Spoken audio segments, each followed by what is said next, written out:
Agad na naglabas ng pahayag ang isang coffee shop sa Taytay, Rizal para linawin ang mga pangyayari at dumepensa sa mga akusasyon ng isang grupo ng customer na hindi raw maganda, mabagal at kulang-kulang ang serbisyo sa kanilang cafe. At ang mga staff, tinawag at binansagan din umanong may attitude.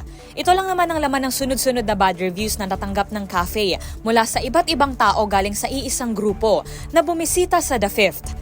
Ayon sa mga bad review, halos 4,000 ang nabili at nagastos ng grupo sa coffee shop. Kaya gayon na lang ang pagkadismaya ng mga ito sa hindi umano kumpletong order na kanilang natanggap. Dagdag pa nito, pinapaalis na raw sila kaagad ng mga staff matapos ang 2 oras pa lamang na pamamalagi rito. Bukod dito, galit pa raw kung mag-serve ang mga staff sa mga naturang customer. Hindi naman ito pinalampas ng cafe at sa isang post, naglabas ng pahayag ang The Fifth na may caption na "It costs nothing to be kind" kasama ang mga screenshot ng mga nabanggit na review. Ayon sa official statement, ito raw ang unang pagkakataon na nakatanggap ang cafe ng mga ganitong uri ng komento. Paliwanag ng cafe, 18 katao lang ang kayang i-accommodate ng kanilang pasilidad.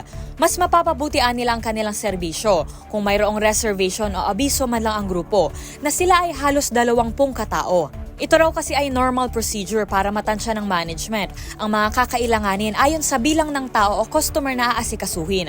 Gayunpaman, tinanggap pa rin daw ng cafe ang mga nasabing customer kahit pa kinailangan itong tanggihan ng ibang mga customer sa kasagsagan ng peak hours ng cafe.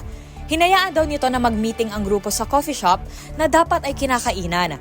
Depensa pa nito, makikita sa CCTV footage ng cafe na lahat ng in-order ay na-serve sa grupo.